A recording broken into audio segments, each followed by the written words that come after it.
तो जैसे जैसे विधानसभा चुनाव नजदीक आ रहे हैं वैसे ही दल बदलने का सिलसिला भी जारी है। हमारे साथ इस समय परवीन अत्री मौजूद हैं जो बीजेपी को अलविदा कहकर आज कांग्रेस का दामन थाम चुके हैं। सर, क्या कुछ कमियां रही जिसके चलते आज कांग्रेस का दामन थाम लिया? झूठी सरकार से बाय बाय और सच्ची सरकार में मैंने आज ज्वाइन किया, अपना घर वापसी किया है।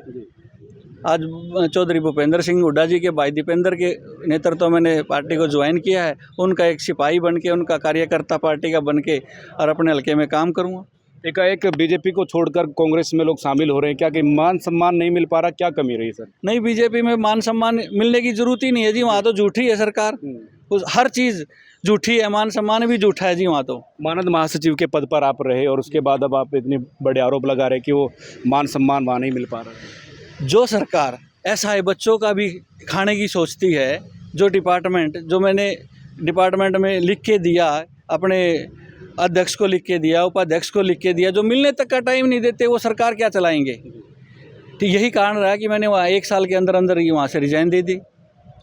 अपेक्षाएं क्या है सर? आने वाले विधानसभा चुनाव में कहीं से चुनाव लड़ने की तैयारी है? नहीं जी, कोई तैयारी नहीं है। हुड्डा साहब के नेतृत्व में पार्टी को ज्वाइन किया है। जो वो मेरी जिम्मेवारी लगाएंगे मेरे हल्के में, जिसको भी टिकट देंगे उसको मैं वहाँ से जिता के भेजूंगा अपने हल्के में। मान मनोबल तो बीजेपी सर कर ही रही होगी काफ़ी।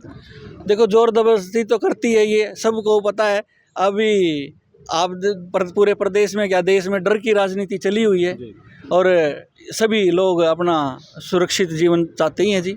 आपका कार्यकाल मानद महासचिव का कोई आरोप आपके ऊपर नहीं लगा अभी तक, पर आप एकदम से ये फैसला लेना कहाँ तक उचित नहीं? देखो, मैंने 1 साल मानद महासचिव के पद पे रहा। मैं जिस दिन आया था इस पद पे, मैंने एक कसम खाई थी कि मैं किसी भी बच्चे के साथ गलत नहीं होने दूंगा, और वही कारण रहा कि मेरे को रिजाइन देना पड़ा। यहाँ कुछ मजबूरियाँ थी, कुछ ऐसे सांसद भी मेरे पास ऐसे हैं जिनके बारे में मैं अगर खुलासा करूँ, जिन्होंने मेरे को कहा कि मैं मुख्यमंत्री बोल रहा हूँ, ये काम करना पड़ेगा। तो ऐसे दबाव की राजनीति से दूर जाना चाहा मैंने, और झूठी थी बिल्कुल।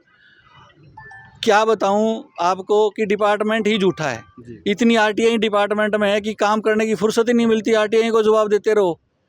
बच्चों को जो सुविधा मिलनी चाहिए थी वो नहीं मिल पा रही। बच्चों को जो सुविधा मिलती है वो तो बजट खा जाते हैं। मेरे बाद जो मैडम आई, आपने सबने पता है और पूरे प्रदेश को पता है कि क्या आरोप लगा के उनको निकाला गया। तो अब अगली जो राजनीति की जो पारी है वो कांग्रेस के साथ रहेगी? हाँ, मेरी पूरी ज़िंदगी मैंने कांग्रेस को सौंप दी है। मेरे फादर साहब शुरू से ही कांग्रेसी थे, हमारा परिवार ही कांग्रेसी था। मैं किसी के बकावे में आके 2021 में मैंने बीजेपी ज्वाइन कर ली थी। 1 साल के अंदर अंदर उसको विदा कर दिया। तो घर वापसी? बिल्कुल जी, मैंने अपने घर में वापसी की और मेरे घर में मेरे को पूरा मान सम्मान दिया है।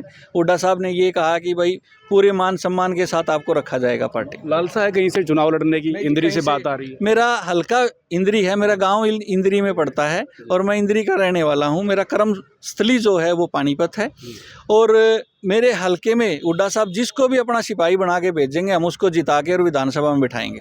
तो ये हमारे साथ परवीन अत्री जी थे जो मानद महासचिव रह चुके बीजेपी सरकार में। बीजेपी को अलविदा कहकर अब कांग्रेस का दामन थाम चुके हैं और कांग्रेस के लिए अब काम करेंगे। पानीपत से लिविंग इंडिया न्यूज़ के लिए अपने सहयोगी दीपक के साथ धर्मेंद्र इंसा की रिपोर्ट।